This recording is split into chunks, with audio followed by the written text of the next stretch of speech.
FA Cup winners Crystal Palace should be set for the UEFA Europa League next season. However, there might be an issue with that: multi-club ownership.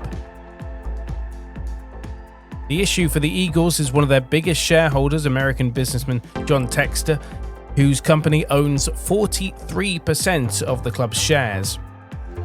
He also owns a majority of French club Olympique Lyonnais, a controlling 88% to be precise. Lyon finished 6th in last season's Ligue 1 campaign, meaning they also qualify for the Europa League.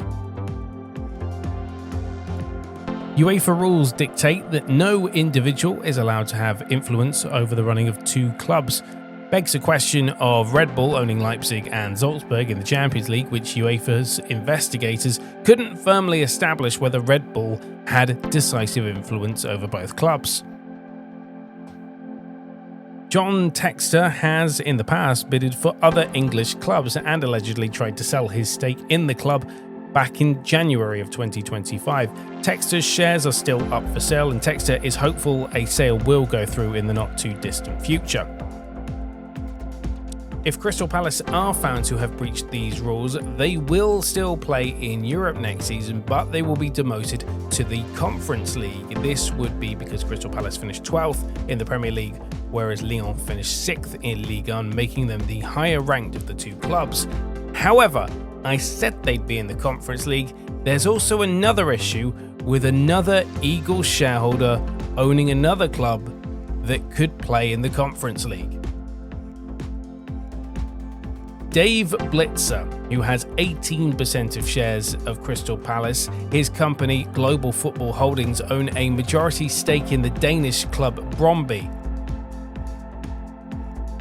Brøndby are in the Conference League playoffs, and they finished 3rd in Denmark, so once again outranked Crystal Palace. You might think, but what of league quality? Does that not factor into it? No, it doesn't. It's the higher ranked team in their league that season.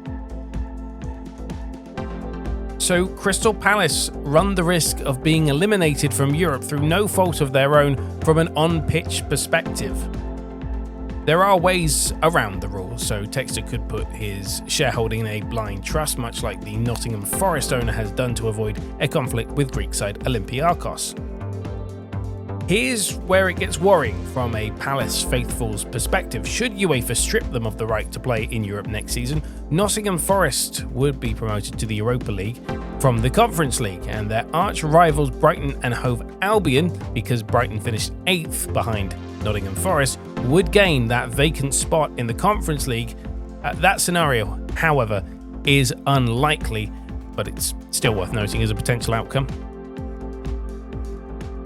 So it begs the question, will Crystal Palace be in Europe next season? Well, the answer being yes, most likely, given the structure of the Crystal Palace board. It's chairman Steve Parish that runs the club on a day-to-day basis, and Textor only has a 25% of the voting shares in the club and has wanted out of the club since January, even going as far to try and buy Everton.